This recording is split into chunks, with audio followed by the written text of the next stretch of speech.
Tonight, we're stepping into a world where your morning routine might begin with shouting slogans instead of brushing your teeth, where a single, misplaced word could erase your entire future, and where even a poem could get you publicly humiliated.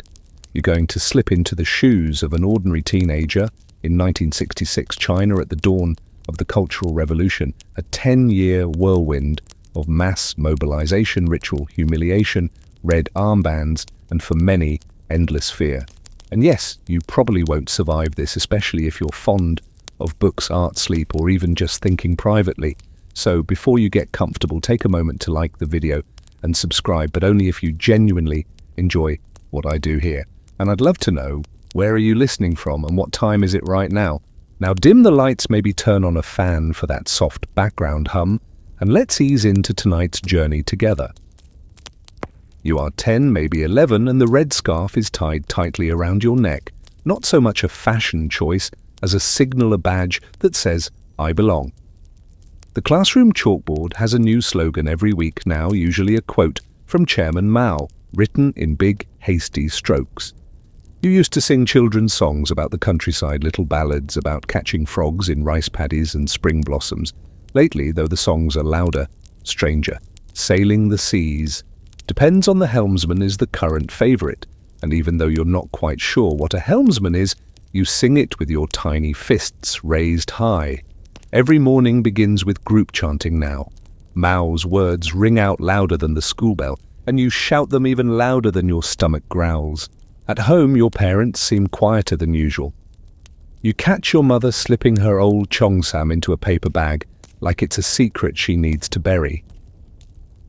Your father has stopped playing his erhu in the evenings. Instead, he listens for footsteps on the stairs. He jumps whenever the doorbell rings. You don't quite understand what's wrong, but something heavy hangs in the air, thick as the summer heat. One afternoon, the schoolyard is unusually crowded. Everyone has been called for a struggle session, a term you've only heard whispered before. Your literature teacher, the same one who praised your poem last year, is marched out in front of the class. She looks different. Her hair is messy. A cardboard placard hangs from her neck, scrawled with the words, counter-revolutionary intellectual. She's forced to kneel. Some older students scream insults. Someone throws a rotten cabbage. You think about saying something, anything, but your friend nudges you hard and whispers, don't, just clap. You clap.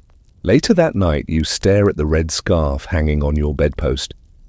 It's wrinkled, stained with soy sauce from lunch, and it feels heavier now. Your mother irons it while you eat your rice quietly. She doesn't mention the teacher, nobody does. But when you finally fall asleep, your dreams are filled with shouting voices and that placard swaying from her neck like a pendulum counting down to something far worse. Outside posters go up, big ones, with slogans in black and red that look like they're screaming. People gather around them, whispering, pointing. You try to read one. It's a list of names, some of them familiar. Your father pulls you away. Historians still argue whether this period began as a true ideological movement or a calculated political purge. But to you, it doesn't matter. All you know is that you're expected to chant louder, smile bigger, and never ever ask questions. At school, everyone suddenly wants to be in the Little Red Guard. They wear armbands and shout at teachers. They form little patrols, checking if students are properly loyal. One girl cried yesterday because her notebook had a sticker of a panda in a bow tie bourgeois decoration, they said. You quietly peel yours off too. You begin carrying a small red book everywhere. Quotations from Chairman Mao. It becomes as essential as your lunchbox. You underline a few sentences just to be safe. You don't really understand them, but it's safer to nod than to wonder. And so it begins, your childhood slowly disappearing under a tide of red ink and louder voices. You wonder what happened to your teacher? You don't ask. Instead, you memorize, you nod, you clap, you survive. The days pass and the school routine grows stranger.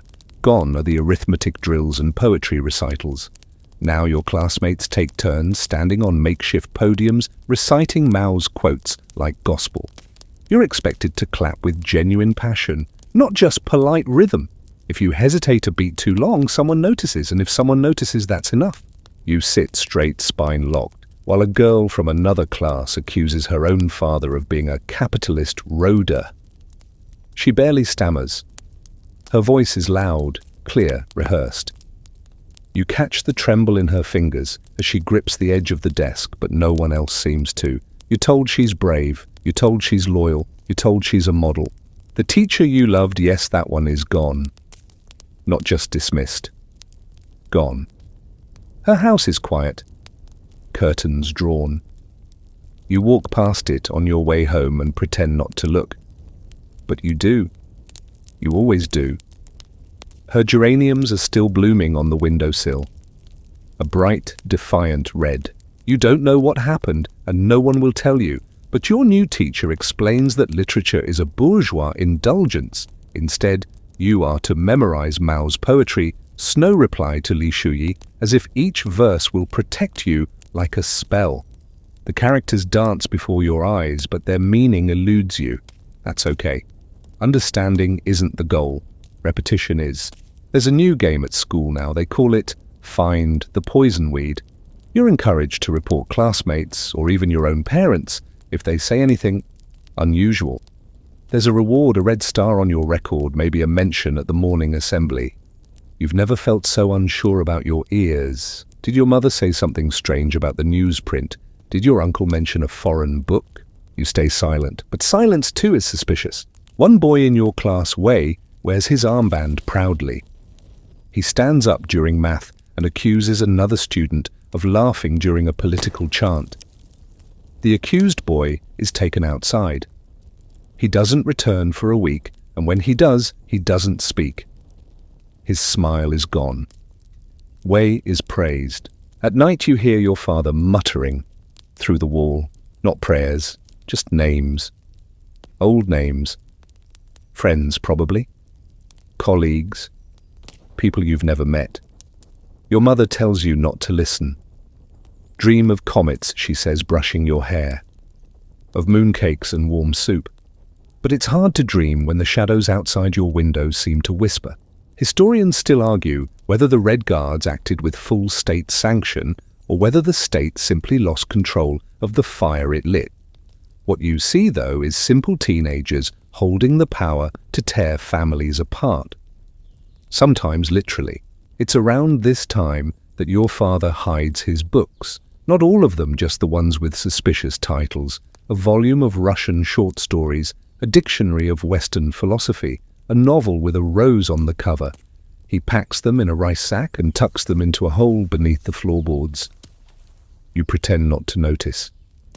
He pretends he doesn't see you pretending.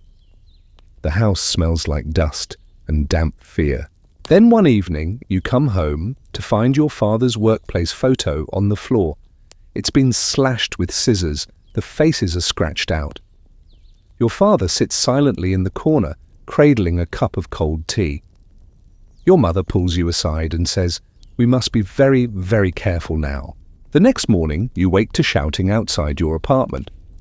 A group of young people, maybe 14, maybe 18, are marching, shouting slogans, banging drums. Their faces are flushed with excitement, but their eyes look distant, like they're looking through you and past you at something bigger, something blurrier, something more frightening than you can name. And so you do what you're told. You chant, you raise your book, you practice the loyalty dance until your legs ache. You try not to speak too much or too little. You keep your sentences short and your smile even shorter. You erase yourself in increments like pencil marks rubbed out under an increasingly impatient eraser. Some days you think about the old teacher again, the one who gave you a candy during flu season, the one who called your handwriting elegant. You wonder where she is. You wonder if she's still alive. You wonder if remembering her is a crime. You start to realize that books are dangerous things, not just the foreign ones hidden under floorboards, but even the ones printed right here in China, even the ones once praised. Anything written before 1966 becomes suspect unless it's by Chairman Mao himself. One afternoon, while sweeping the classroom floor, you find a page torn from an old textbook under a desk.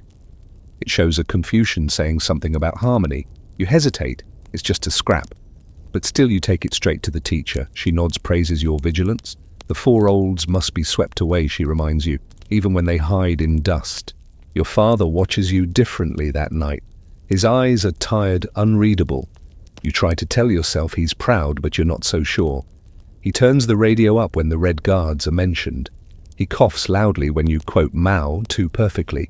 At school, a bonfire is built, not for warmth, for cleansing. Teachers, students, janitors, everyone's ordered to bring something old, something from before. Paintings, books, jewelry, family photos. One girl cries as she drops her mother's wedding veil onto the flames. Another boy throws in his grandfather's inkstone. You bring a paper fan your grandmother once gave you. You hold it for a second too long. The teacher frowns. You let it go. The flames crackle. Everyone cheers. You try to cheer too. But later that night, you swear you can still smell the smoke on your fingers. The next day, your father opens a loose tile in the kitchen wall and slides out a wrapped bundle. Inside, a tiny French-Chinese dictionary, a volume of Lu Xun's essays, and a brittle old photo of a student protest in 1919. He stares at them for a long time, like they're relatives he might never see again. Then he wraps them back up and buries them again. Historians still argue about the motivations behind the Four Olds campaign, whether it was purely ideological or partly a ploy to erase past authority and consolidate new power. But what you understand is this memory itself is a target. To remember is to resist. You walk past your neighbor's door and see a calligraphy scroll has been replaced by a quote from Mao. It's in thick, black ink, written too quickly to be beautiful. The door next to it is open. Red Guards are inside, tossing out a gramophone, smashing porcelain cups. The woman who lives there screams. No one helps her. No one even stops to look. The line between child and adult begins to blur. Teenagers lead raids. Children rat on their families. Adults shrink into silence. The usual rules have been upended. A boy in your class slaps his uncle in public for telling a joke about a slogan. A girl who once braided your hair demands your cousin cut hers because it looks Western. You begin sleeping with your little red book under your pillow, not for comfort, but for insurance. You read from it before bed. Let 100 flowers bloom, let 100 schools of thought contend. The irony isn't lost on you even if you can't say it aloud. One day your cousin gets caught reading an old comic. Just a silly one about a fox and a rooster full of jokes. It's labeled spiritually corrosive. He has to stand in front of your entire family and apologize, voice shaking. You're told to write a reflection essay about how his behavior endangered revolutionary purity. You keep it vague. You say he's learned his lesson. You say we all have. Afterward, he doesn't look at you for a week. Sometimes the things you burn in those bonfires aren't just books. Sometimes they're friendships. Sometimes they're names you no longer dare to speak. The school library is closed now. A giant red X has been painted on its doors, but the propaganda posters grow larger, louder, more colorful. Giant characters, slogans in all caps, fists in flight. You wonder how long it takes to draw one that big. You wonder if the artists ever miss painting mountains or birds. And then one evening, your mother, usually so careful, so quiet, drops a porcelain spoon. It shatters. She stares at the pieces like they mean something. Maybe they do. You crouch beside her and start to clean it up. Neither of you speaks. The radio hums a march in the background. Outside, someone is chanting. You do not look up. Mornings begin with a march now, not a stroll. You gather in the school courtyard before the sun rises, your breath visible in the chill, your spine aching from the hard wooden bed at home. Everyone wears the same thing, grey uniforms, red armbands, determined faces that have learned to be careful. Your feet stamp in rhythm. Your arms rise at the same angle. You shout slogans until your voice cracks because that's the only thing worse than being wrong, being quiet. Then come the loyalty dances. You've practiced them so often your legs twitch in your sleep. 1,000 synchronized bodies moving in honor of the chairman hands, slicing the air, feet stomping as if trying to wake the land itself. You'd laugh at the absurdity if it weren't for the girl who once did and hasn't been seen since. You clutch your little red book as if it's oxygen. It's not just a book, it's your passport, your shield, your script for surviving this strange theatre of devotion.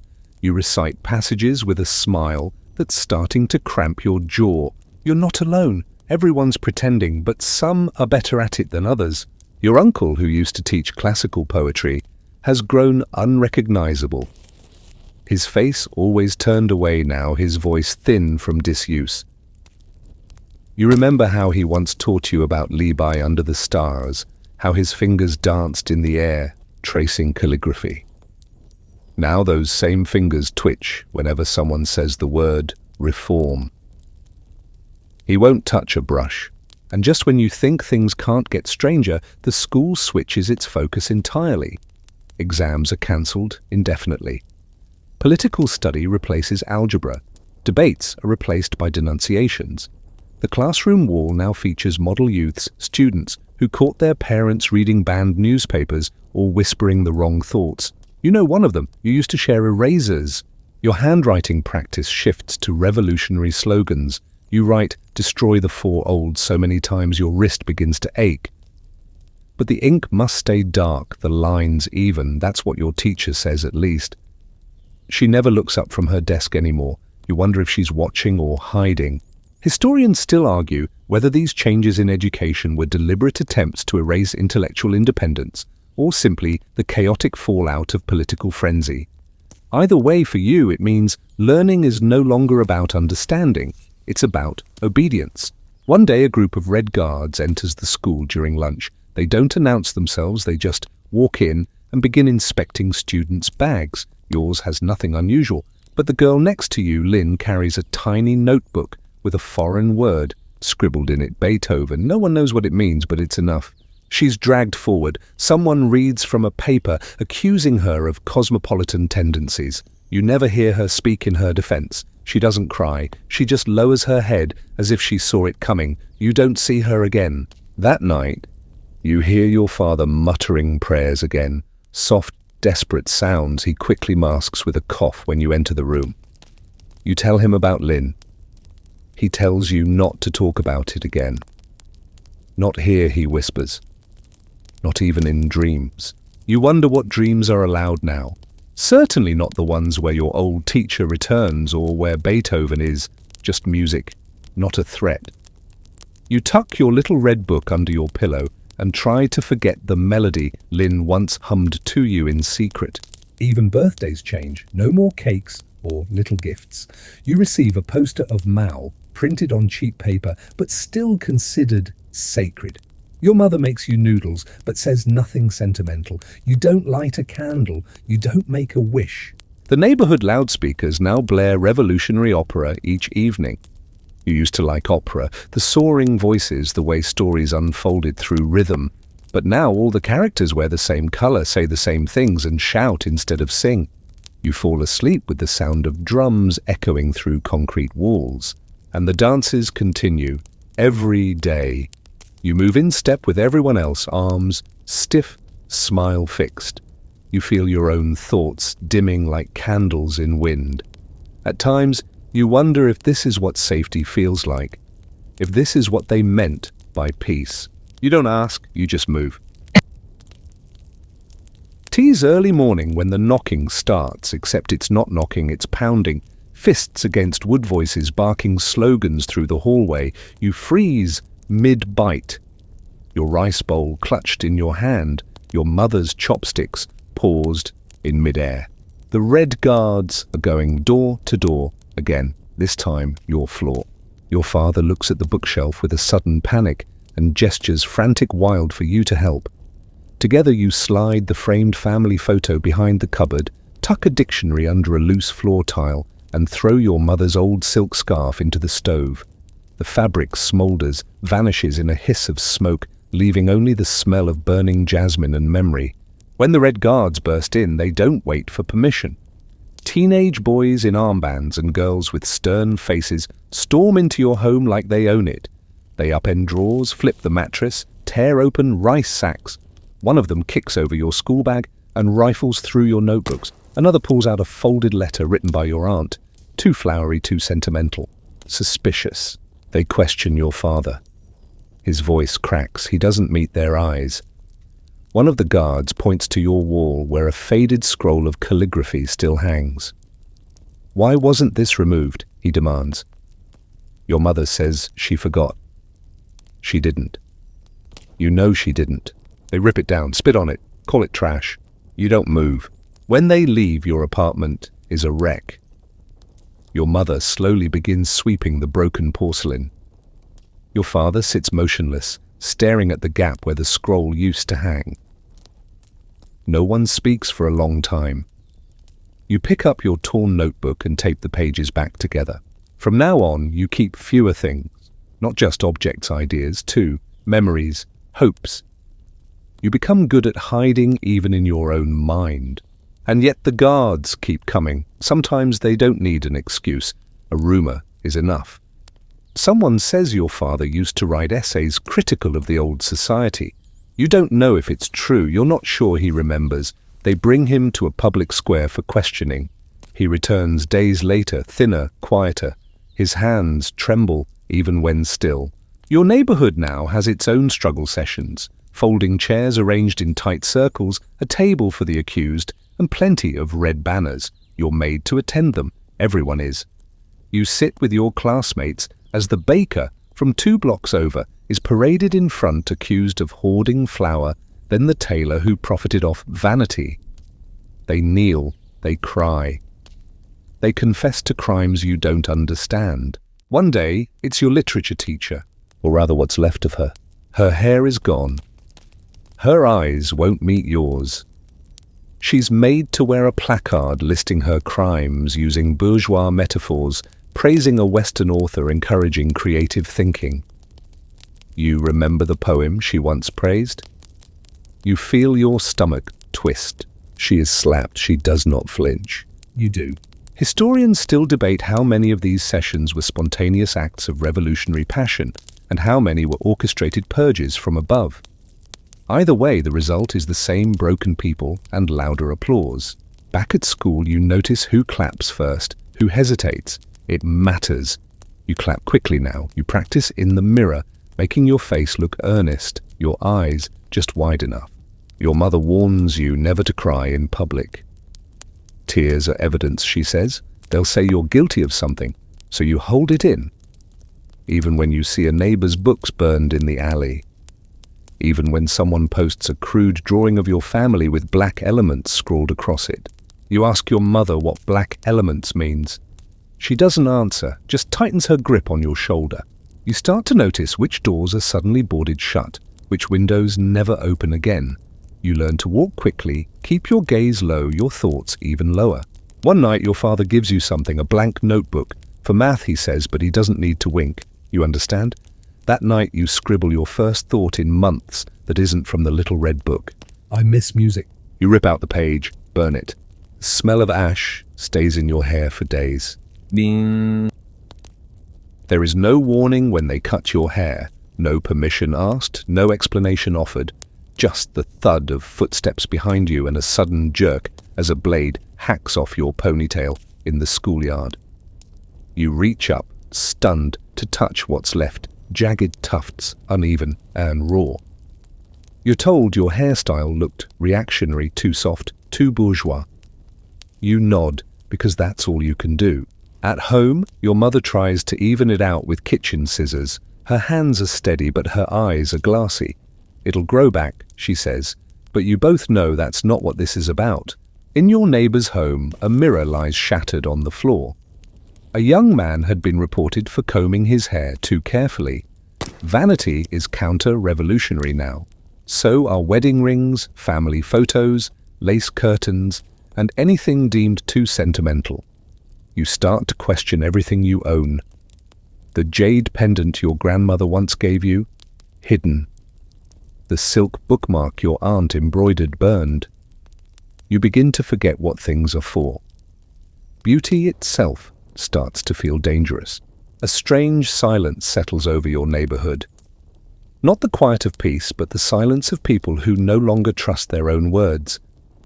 Conversations end mid-sentence.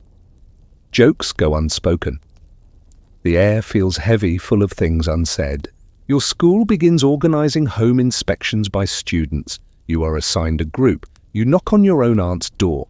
She opens it slowly. She's nervous, you can tell. You walk through her apartment with two classmates pretending to check her belongings. You avoid her eyes. You feel sick, but to refuse would be worse. You write nothing suspicious, found, and leave. That night your mother slaps you, not hard but not softly either. Don't you ever write those words again, she says. You want to shout that you had no choice, that it was just a formality, but you say nothing. There's no vocabulary for this kind of betrayal. Historians still argue whether these inspections were about control or paranoia. But to you they feel like rehearsals for something darker, learning to see your own blood as potential enemies. One of your classmates is suddenly missing. Her desk sits empty for days. When she returns, her face is expressionless, her eyes distant. No one asks where she went. She doesn't speak. At recess, she stares at the wall. The teacher never calls on her again. She becomes invisible. You try to forget her name.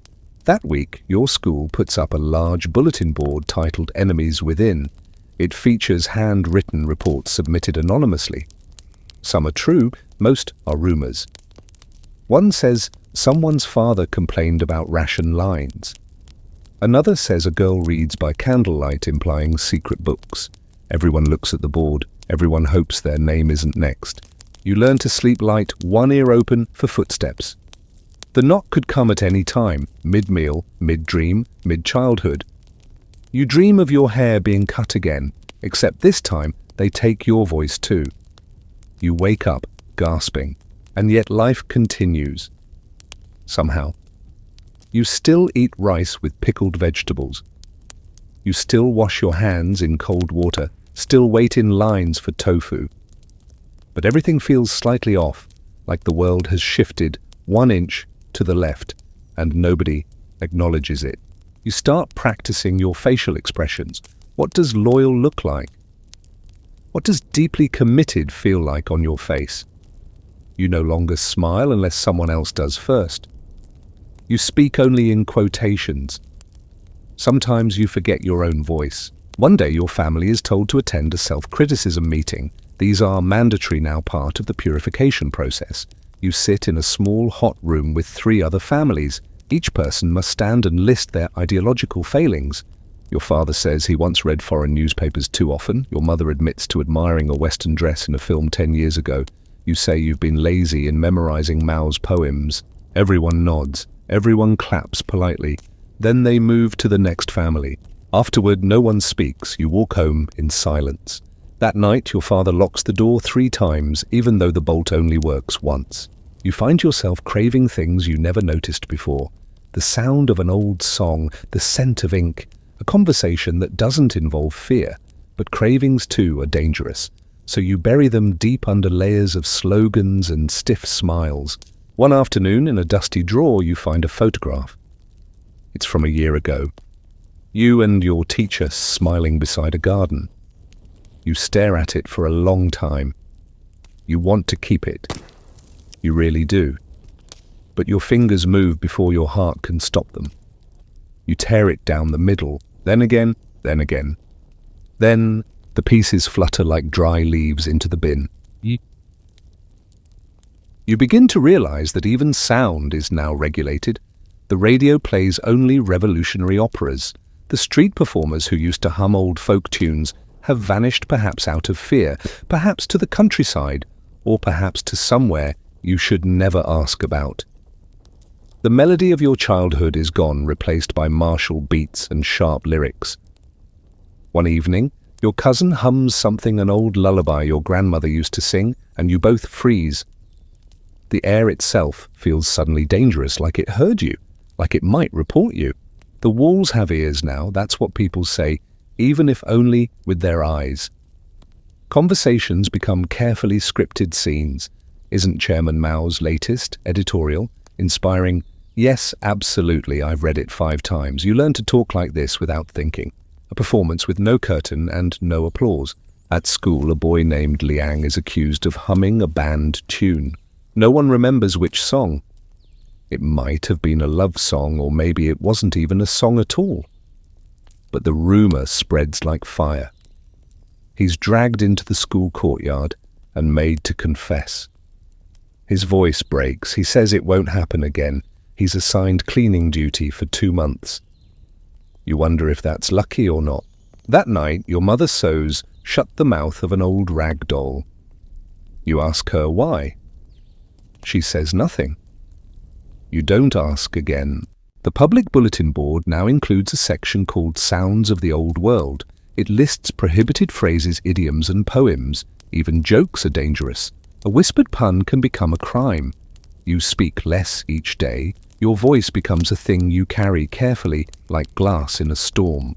Historians still argue whether this control of language was intentional thought reform or a side effect of revolutionary fervor. But for you, words now feel like blades, sharp, shiny, and best kept hidden. One morning you catch your father in the kitchen reading a scrap of old newspaper. The ink is faded, the date smudged. He folds it quickly and hides it in his shirt pocket. When he hears you, you pretend you didn't see. Later, he gives you a new rule. Don't repeat anything unless you've heard it from a loudspeaker. You nod. You don't ask why. You hear rumors that someone's brother was arrested for a single line of poetry scribbled on a school desk. You begin cleaning your desk every morning, just in case something has been written while you weren't looking.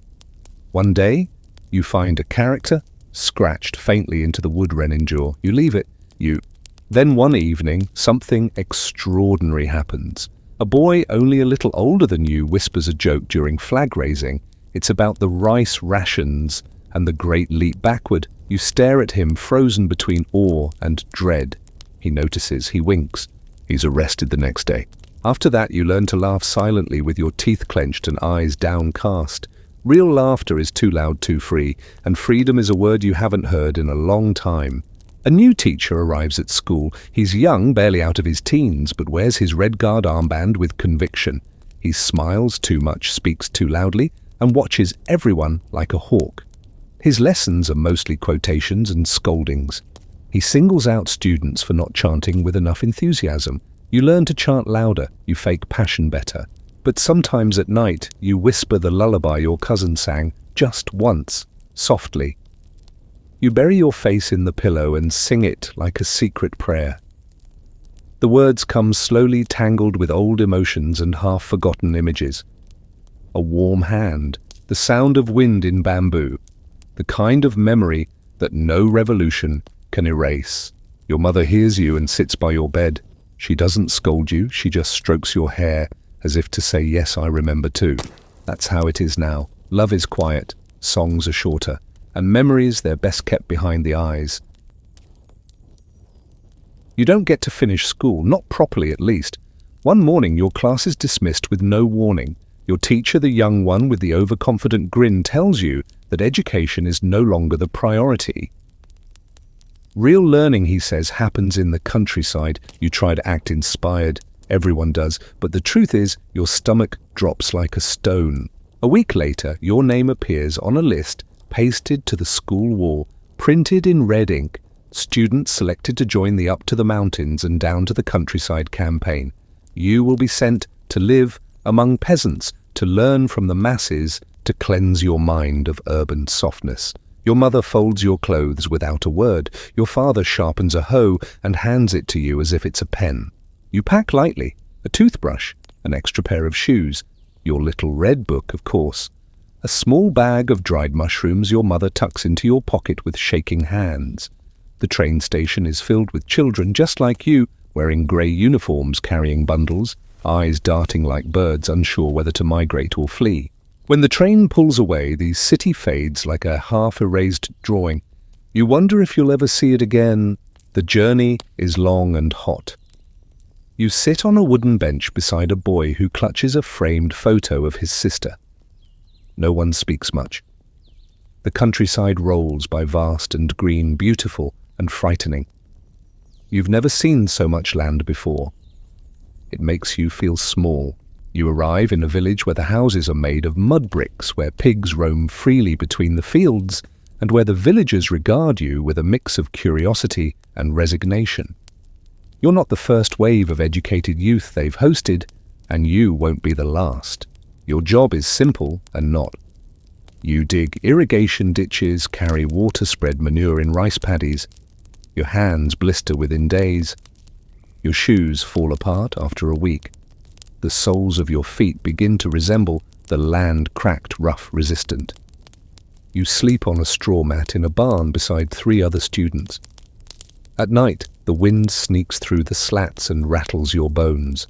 You're told this is character building. You tell yourself it is too. But hunger builds faster than character.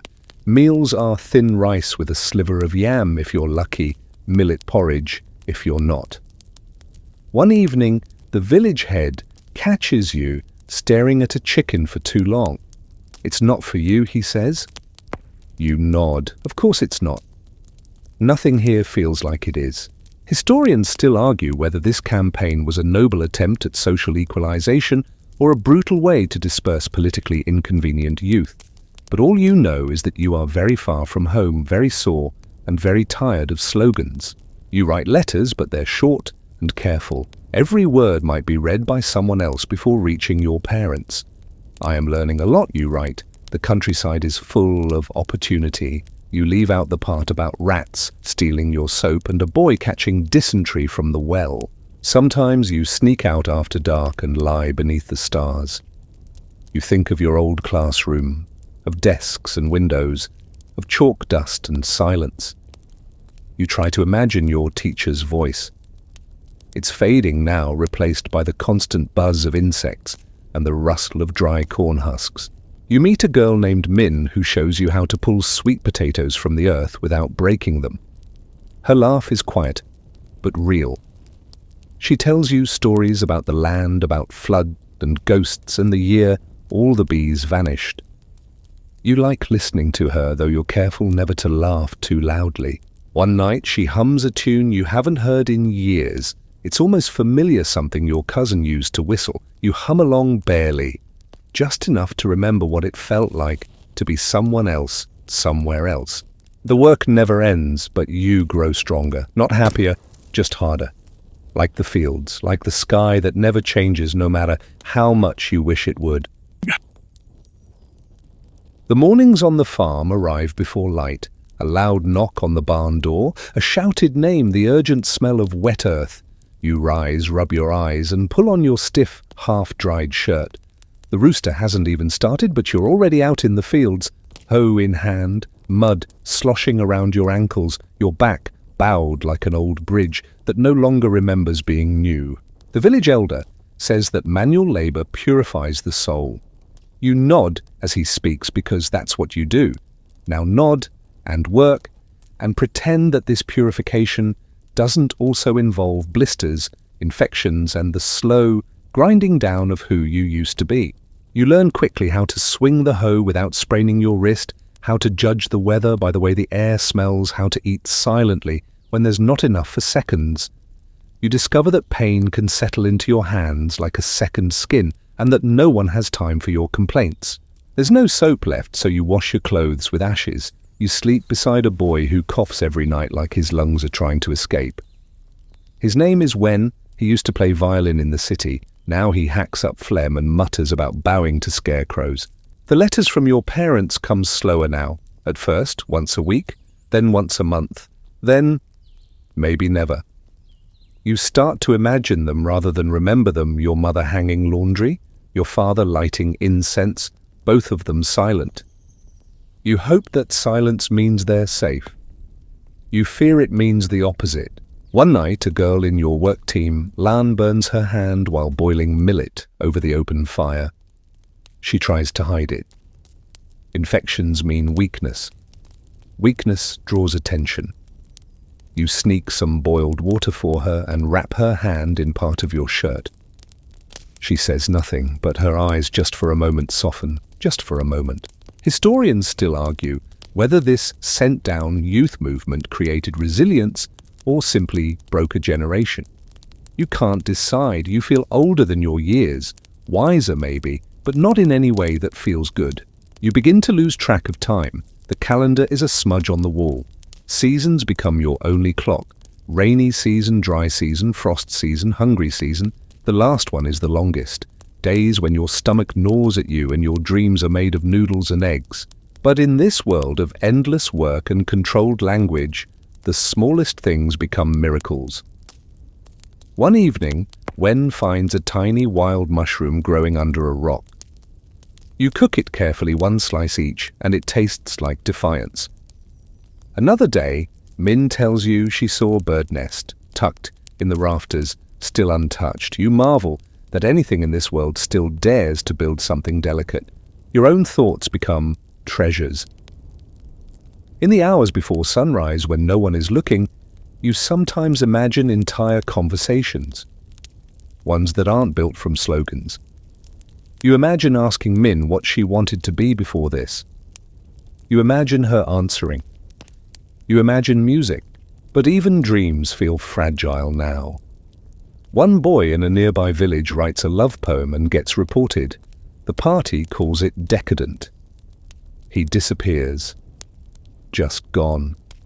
His boots still under his bed, his rice bowl still warm. You burn your own half-written poems that night. One by one, they glow orange and vanish, leaving nothing behind but ash and regret. You tell yourself you are being careful, smart, adaptable. But deep down, you miss softness. You miss not having to calculate every sentence. You miss reading for beauty instead of correctness. You miss having your name mean something more than a spot on a labor chart. And through it all, you keep working. Your body changes, your skin toughens, your hair grows wild, your nails crack, your ribs show. You grow used to it. You don't cry anymore, not even when Wen is taken away one morning without explanation. Transported, someone whispers. No one asks where. You sleep that night staring at the roof, wondering how long a person can bend without breaking, wondering if surviving like this still counts as living. The rhythm of life in the village flattens into repetition. You wake, you work, you sleep, you wake again. Days blur and months pass without notice. But then unexpectedly, unnervingly, a ripple in the routine, a letter arrives. Real paper, red stamp. Your name printed in blocky, serious ink. It's from your old friend, Jiayi, sent from another re-education village miles away. You sit alone behind the barn to read it, careful not to let the others see. The words are neutral, lots of "I am learning" from the masses. Labor makes us humble, but you notice a corner of the page, folded oddly, and inside, it pressed so tightly, the ink has almost bled, is a rice paper scrap with a single line. Do you still remember spring? You fold the paper up quickly, pressing it into your shirt. For hours after, your hands tingle. You wish you could write back something beautiful, something soft, but it's not safe. Instead, you write, "I am learning well." The rice is coming in strong. You wish the words could carry the memory of the color pink, or of plum blossoms, or the way laughter used to fill a room before everyone learned to speak in code. Back at the village, someone writes you a poem one of the other sent down youth. He passes it during water break, scribbled on a torn bag of fertilizer. It's about the sky and maybe love, though the metaphors are so buried in agricultural references you're not entirely sure. You smile, you know the risk. So does he. You burn it that night, but not before copying it into your memory line by line. 2 days later, he's called to the district headquarters. Political reassessment. That's all they say. His bed stays empty afterward. Historians still debate whether the emotional lives of youth during this decade were stunted or sharpened by their isolation. But for you, the truth is, simpler love, once spontaneous and bold, has become something you bury with your journals. That night, you dream of someone brushing your hair. It's no one in particular, just soft hands, warm breath, a whisper of a lullaby. You wake up missing things you never knew. You'd lost trust, warmth, the ability to speak your heart without counting consequences. The village elders assign you to oversee rice planting. It's a promotion technically. But the new responsibility feels more like another box on a list. You direct the younger ones, now kids sent down from cities you've never seen. You teach them how to spread seedlings evenly, how to hold the sickle, how to ignore the ache in their spines. You speak in slogans, they nod. But one of them, a girl named Sulan, asks you quietly one day, "Do you ever think we'll go back?" You don't answer, you just hand her a bundle of seedlings. That's safer. Still, the question lingers. Back. What does back mean anymore? The city you left, if it's even still the same, the school that now teaches only politics, the family you haven't seen in over a year. Then one day, a rumor ripples through the village a Red Guard leader was arrested for factionalism. It spreads like wildfire. The girl with the sickle drops it mid-swing. Someone whispers that Mao's health is poor, that power struggles are brewing in Beijing. You don't know what to believe, but you know enough to say nothing.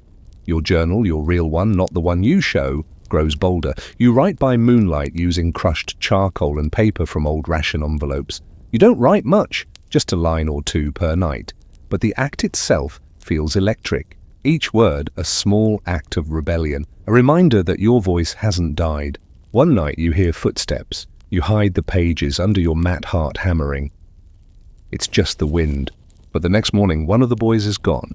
Not taken. Run. He left a note, barely a few characters. This isn't all there is. You stare at the empty cot. You wonder if he made it. Later that day, the local cadre warns the village. There will be consequences for ideological weakness. The message is clear. That night, you add a new sentence to your journal. Even fear cannot plant rice. And then quietly beneath that, do you still remember spring? The temple at the edge of the village has always stood quietly, half hidden beneath creeping vines and lichen-stained stone. When you arrived months ago, it was little more than a relic, its roof sagging, its incense pots filled with dust, its statues worn smooth by time and weather. The elders rarely speak of it. The party cadres pretend it doesn't exist, but the villagers still glance toward it. On festival days, their eyes filled with something you can't name. And now orders have come. The temple must be dismantled. You and the other sent-down youth are marched there under the afternoon sun, tools in hand. A party official reads aloud a decree. We must destroy the four olds, old customs, old culture, old habits, old ideas. The temple, you're told, is a nest of superstition, a symbol of feudalism. It must be swept away like dust. You look up at the temple door. It's barely hanging on its hinges. The paint has peeled. The wood creaks in the wind. It doesn't feel dangerous. It feels tired. Still you step forward. You lift your pickaxe. The others do too. The first statue falls with a hollow crack. The stone shatters across the floor like broken teeth. Someone cheers. You flinch. Inside, incense smoke curls from a single stick.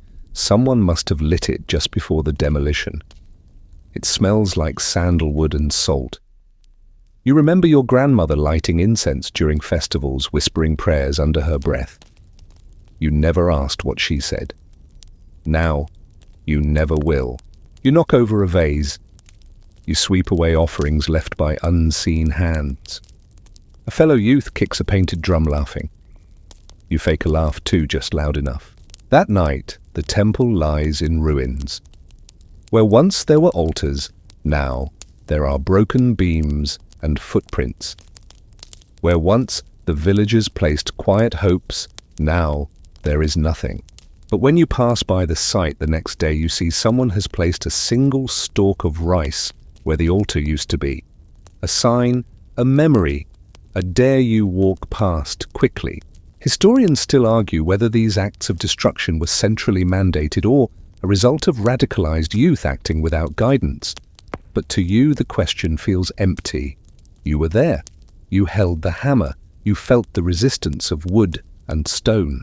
And you remember the silence afterwards, so deep, so sudden it rang in your ears. Back at your work team dormitory, no one speaks of the temple. The party official has already moved on to another assignment.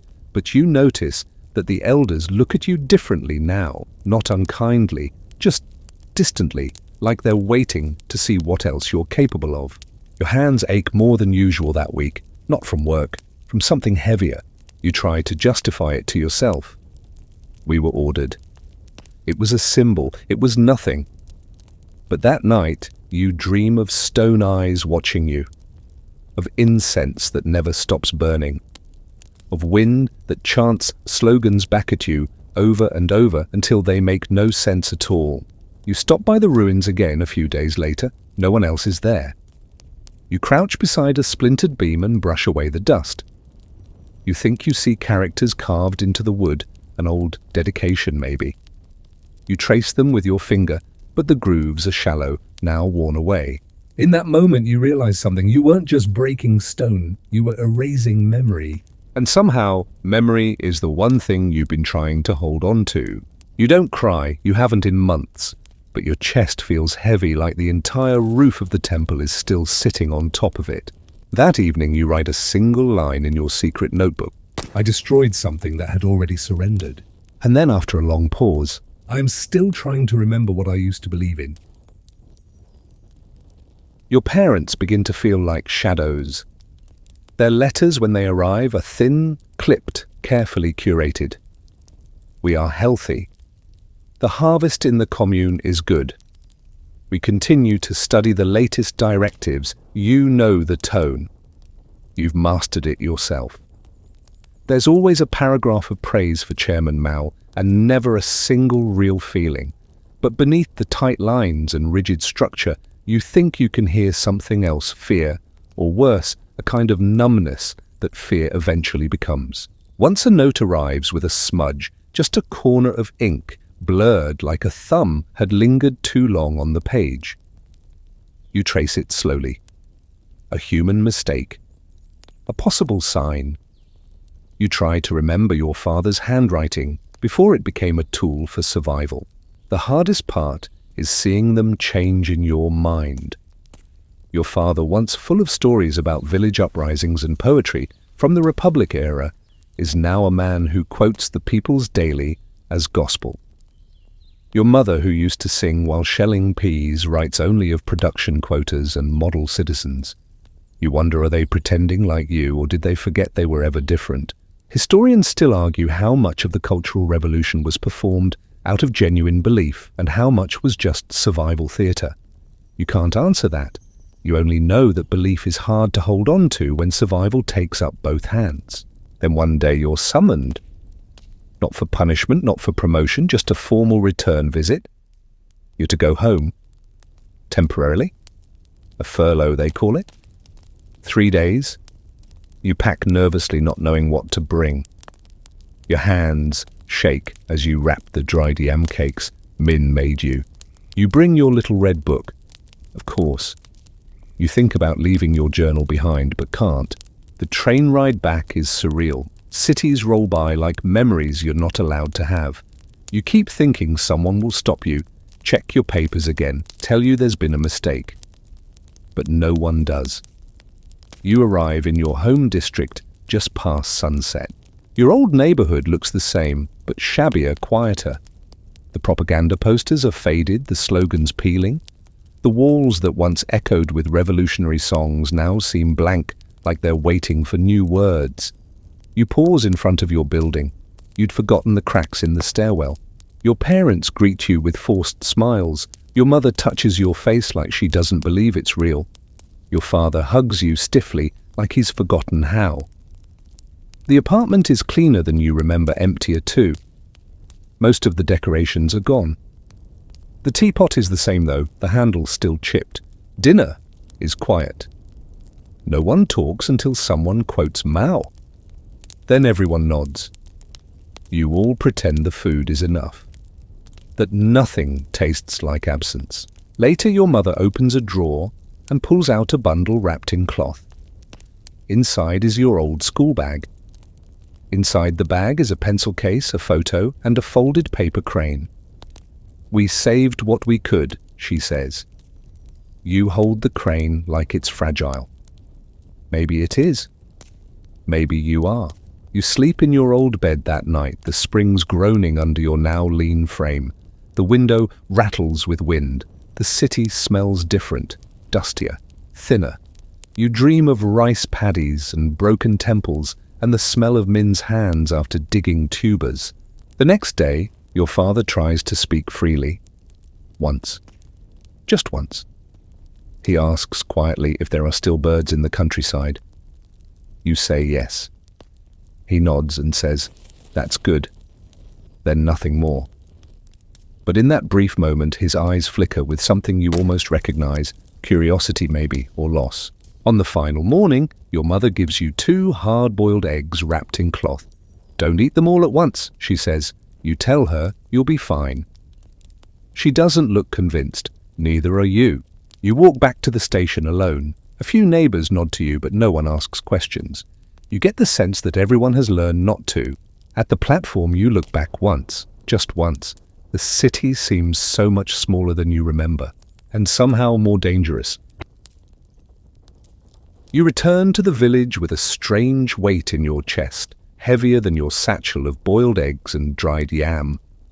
The furlough was supposed to be a relief, a moment of reunion, but instead it left you hollow. Your parents are alive, but not the same. You can still hear their voices, but the warmth behind them is gone. It was like watching your childhood reenacted with different actors, familiar lines, spoken by unfamiliar mouths. Back in the fields, nothing has changed. The paddies still stretch out like wet glass beneath the grey sky. The same labour song drones from the village speaker in the morning. Min is still there, and when she sees you, she smiles just a little. But even that smile seems to ask, was it worth it? You don't know. Wen's bed is still empty. No one talks about him.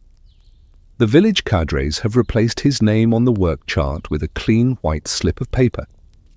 You imagine that one day your name might be replaced, too erased, as if it were never printed. Your hands have grown tougher, but now they hesitate more, not with the hoe or the sickle, but with the pen. At night, your hidden notebook feels heavier. What used to flow those furtive thoughts, the scratch of charcoal on paper, now trickles slowly. Words feel more dangerous now because you've seen what they become when filtered through fear. Then you fall ill. It starts as a cough, a persistent dryness in your throat. You try to ignore it. Everyone works through pain here. But it gets worse. By the 3rd day, you're coughing blood into the straw mat. A fever follows slow and burning.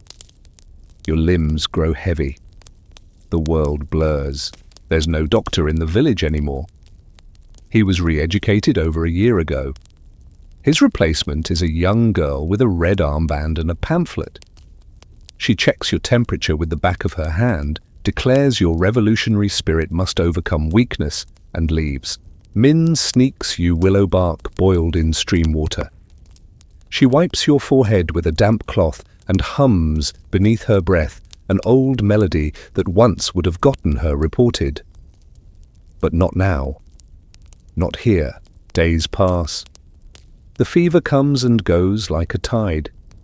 You drift in and out of dreams. Sometimes you're back in the city, holding your mother's hand.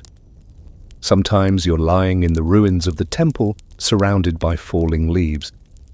Sometimes you're speaking, but no sound comes out, only paper slogans fluttering from your mouth. The others work around you. No one says much, they know better. Historians still argue whether the medical system during the Cultural Revolution collapsed entirely or simply regressed into political posturing.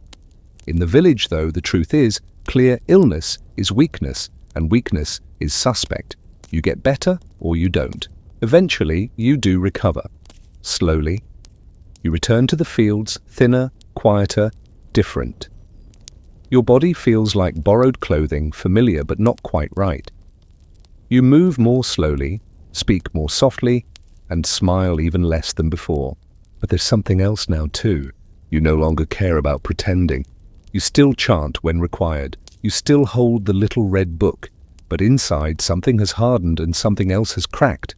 You can feel both. At night, you open your journal and write without fear for the first time in months. Not slogans, not metaphors. You write, "I am not a machine." Then "I am not a slogan." Then after a long silence, "I am still here." Min reads it. You let her. She smiles without a word and hands the notebook back. You know she won't tell. Later that week, a stranger arrives in the village, a cadre from the provincial headquarters. His shoes are polished, his pen glints. He asks questions, but only the kind with rehearsed answers. You respond as expected. But afterward you wonder if he saw the tiredness in your eyes. You wonder if he cared. One night the village speaker plays a song you haven't heard before. It's still political, but softer, almost sorrowful. The kind of song that doesn't march, it lingers. You lie awake listening to it and think maybe something is changing, maybe not much, but maybe just enough. Rumors begin like drizzle, soft scattered, easy to ignore. At first, they're barely whispers. Someone says Chairman Mao hasn't been seen in public. Another claims his portrait was removed from a municipal building for cleaning. A third mutters that new slogans are appearing in the cities with fewer exclamation marks less read. You say nothing. You've learned the rules. Rumors are dangerous. They either get you arrested or fill you with a hope too fragile to carry. But the rumors grow louder. In your village, the elders start to speak a little more. Not about the future, no one is that bold, but about the past. They remember the temple before it was torn down, the midwives before they were replaced by cadres, the local opera singers who used to perform every harvest festival. Their voices are soft, tentative, but real. Then one day the loudspeaker crackles with static. A new directive is read out. Certain Red Guard units have been disbanded. The word excesses is used. Not loudly, not often, but it's there. Excesses. As if the last 10 years were a spilt bowl of rice, a minor miscalculation. That night, a group of you gather near the field's edge. No orders, no armbands, just talk. You haven't done that in years. Real talk. Someone brings out an old harmonica. Someone else recites a line from a Tang poem. The boy next to you mutters, "I thought I'd forgotten that one." You all nod, pretending not to smile. Historians still argue whether the decline of the Cultural Revolution was driven by political fatigue, Mao's failing health, or inner-party power struggles. But to you it just feels like winter, thawing painfully awkwardly and too slowly. The next morning, you wake to find that Min has left. No note, no goodbye. Just her name scratched into the wall above her bed. You stare at it for a long time, wondering if she was sent somewhere else or chose to go. You hope it was the latter, and yet her absence feels louder than her presence ever did. Over the next few weeks, the slogans on the walls fade. No one repaints them. The village speaker breaks. No one fixes it. The party officials visit less often. The rice quota sheets remain pinned to the bulletin board, curling at the corners like old petals. You find yourself writing more, longer passages, not just journal entries, but questions. What does it mean to believe? Can silence be resistance? When you survive something, who do you become? You bury your notebook under a pile of discarded bricks near the old barn, just in case, but you also begin reciting pieces of it from memory, quietly beneath your breath while you work. One afternoon, a letter arrives, not the kind wrapped in red tape and stamped by the district. It's handwritten, the characters crooked and unpolished. It's from GIE. They're allowing city returnees now, she writes. If you apply, you might be approved. It's not safe yet, but it's changing. You fold the letter carefully. You don't smile, you don't cry. You just sit with it like someone warming their hands over a fire that's finally been lit again. You don't rush to pack. You know nothing is certain. But that night you put a small slip of paper under your pillow. On it, in neat charcoal strokes, you've written just 3 words. Do not forget. You fall asleep listening to the wind through the paddies, the rustle of dry stalks and the distant call of a bird you can't quite name. And for the first time in years, your dreams aren't grey. They're green. Your return to the city is quiet. No celebration, no band, no red flags waving this time. Just a permit signed by someone you've never met, and a train ticket printed in smudged ink. You carry one small bag, some clothes, a book of poems hidden inside your shirt, and your notebook folded and wrapped in old ration paper. The city has changed. It hums more softly now. The chants have quieted, and the loudspeakers no longer shout daily quotations. The giant murals of Mao remain, but they are faded, cracked at the edges. You wonder if anyone will ever paint over them, or if they'll be left as they are, permanent, ghost-like, too powerful to erase, too painful to keep honoring. Your neighborhood is still there, but thinner somehow. The fabric of it looser, the corners more frayed. The staircase smells the same. Dust, rusted iron, damp cement. But your apartment feels smaller. Your father's hair is white now. Your mother's hands shake when she tries to pour tea. They don't say much that first night. You don't either. Words are not your currency anymore. Survival taught you to trade in silence, and silence still feels safest. Later, your mother takes a small tin box from under the floorboards. Inside, 3 old photographs, a folded piece of calligraphy, and your childhood bookmark, its thread unraveling. "We never threw them out," she says. "We just hid them." You nod. That's all you can do. The next week, you visit the library. It has reopened, sort of. There are fewer shelves, fewer books. A sign outside reads, "Rebuilding knowledge for the new era."